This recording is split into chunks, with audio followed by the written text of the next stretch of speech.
तेबे आपण माननकु स्वागत जनाउछि आपण मानकर प्रिय YouTube channel all in one को बंधु माने देखंतु आजिर पेपर आर्टिकल 27 जून रो जदि देखिबे ताहले जो प्राथमिक विद्यालय रे कनिष्ठ शिक्षक नियुक्ति 20,000 स्कीमेटिक रिक्रुटमेंट चलीथिला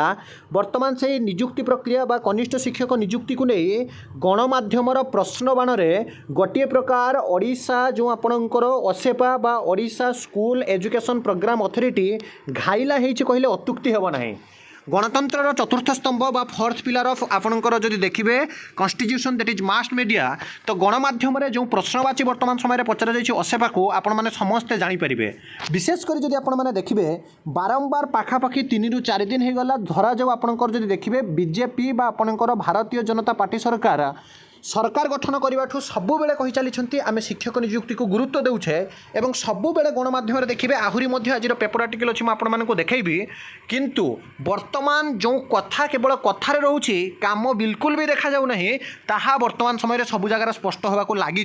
कहीं आपण समस्ते देखिपारे विशेषकर जितेबले ओसेपार जहाँकि निर्देशक बा डायरेक्टर थिले अनुपम साहा सार आपण मैंने समस्ते देखिथिबे विभिन्न गणमाध्यम को सेतेबेले से जहाँकि बाइट देउथिले केतेबेले कोन हैला कोन असुविधा हैला कौन सुविधा है से सबू कथा कहते किंतु वर्तमान जो मैंने भी आसुंच निर्देशक से माने कहीं गणमाध्यम आगे जहाँकि उत्तर रखुना से माने कहीं पिला जौन ना सीधासख कौन असुविधा होना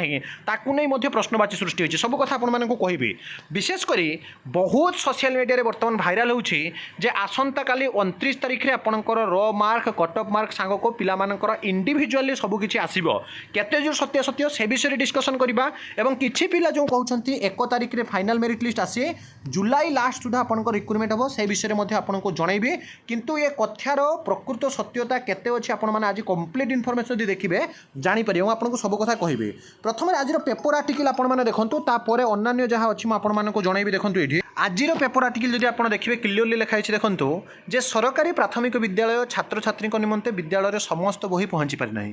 क्यों विद्यालय में साहित्य बही पहुँची पारिना तो आउ क्यों विद्यालय स्वाक्षर और संख्या ज्ञान पुस्तक पहुँची पारिना शिक्षा वर्ष को 3 मास बीती राज्यर समस्त सरकारी प्राथमिक विद्यालय बही न पहुँचा विद्यालय गणशिक्षा विभाग पारिबापणिया को वर्तमान समय पदाबी पकई एवं घरोई विद्यालय गुड़िक किंतु समस्त बही पहुँची पारिछि फलस्वरूप सरकारी प्राथमिक विद्यालय में पाठ पढ़ुवा छात्र छात्री बही पहुँचार वंचित होती सहित विद्यालय गुड़िक आवश्यक संख्यार शिक्षक नहांती ये क्लीयरली देखूँ उपकूल ओडिशार गप काकटपुर कणास कृष्णप्रसाद सत्यवादी हिंजिली आदि स्थान में जदि आपण मैंने देखिए छात्र छात्री निमंते समस्त विषय बही पहुँची ना एवं विशेषकर शिक्षा को मागणा बाध्यतामूलक करने प्रथम रू 8म श्रेणी पर्यंत जो बही राज्यर पिलामानक मागणार प्रतिवर्ष जगाई देउछंती ताहा ठीक भाव में पहुँची पारु नाही विशेषकर ये आप देखूँ जे ओसेपा पक्षर Odisha school education programme authority पक्षर जो 20,000 कनिष्ठ शिक्षक नियुक्ति प्रक्रिया उच्च न्यायालय मामला चलीथिला बेले गत 18 तारिख में राय प्रकाश पाई 20,000 कनिष्ठ शिक्षक को केबे नियुक्ति दिज्व ताकू छात्र छात्री और अभिभावक चाह बसी देखु नुआ विद्यालय मानक वर्तमान समय पेरेन्ट्स एवं स्टूडेंट माने अनै बसी गणशिक्षा मंत्री नित्यानंद गंड शिक्षक नियुक्ति विभाग प्राथमिकता बोली समीक्षा समय गणमाध्यम को कही राज्यर समस्त विद्यालय समस्त प्रकार बही न मिलवा को एवं प्राथमिक विद्यालय शिक्षक संघ विद्यालय गणशिक्षा विभाग सचिवों पाखे जहाँकि फेराद विशेषकर जदि देखिए जे कनिष्ठ शिक्षक नियुक्ति को चाह रही अभिभावक एवं जहाँकि पिला माने वर्तमान गोटे प्रकार हतोत्साहित हो पड़े जे केबे प्रकृत में ये कनिष्ठ शिक्षक नियुक्ति मिल एवं केबे प्रकृत में ओसेपा निजर कर्तव्य समापन कर विशेषकर जदि आपण मैंने देखिए जो कथा भाइराल होची जे आसंता काली 29 तारिख में आपंकर जहाँकि गोटे लिस्ट आसबे ओसेपा जहाँकि कही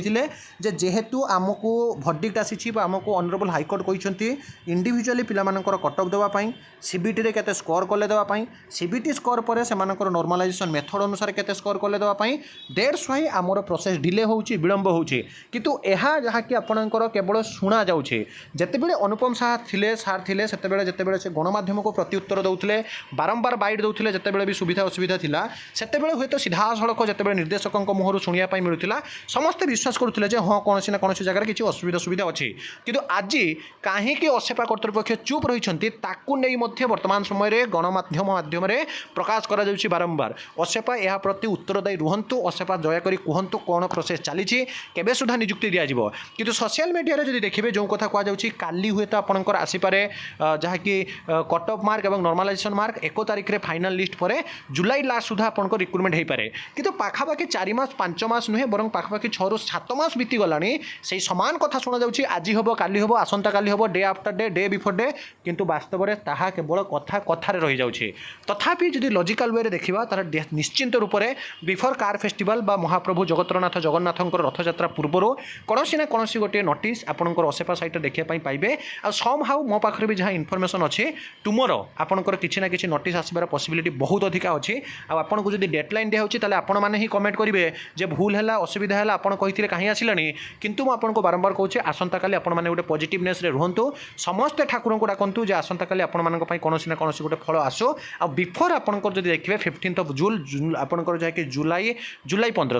15 ପୂର୍ବରୁ ଆପଣଙ୍କର ଯାହାକି ରିକ୍ରୁଟମେଣ୍ଟ ପ୍ରୋସେସଟା ସରିଯାଉ। ନୂଆ ସ୍କୁଲରେ ଆପଣମାନେ ନିଯୁକ୍ତି ପାଆନ୍ତୁ। ଆଉ ସବୁବେଳେ ଗୋଟେ ଅଥେଣ୍ଟିକ୍ ଜେନ୍ୟୁନ୍ ଆଉ ଟ୍ରଷ୍ଟେବଲ୍ ଇନଫର୍ମେସନ୍ ପାଇଁ ଚ୍ୟାନେଲକୁ ସବସ୍କ୍ରାଇବ୍ ଲାଇକ୍ ସେୟାର କରନ୍ତୁ। ବିଦାୟ ଦିଅନ୍ତୁ ଏକ ନୂଆ ଭିଡ଼ିଓ ସହିତ ପୁଣି ଥରେ ଆପଣମାନଙ୍କ ପାଖକୁ ଆସିବି। ବନ୍ଦେ ଉତ୍କଳ ଜନନୀ।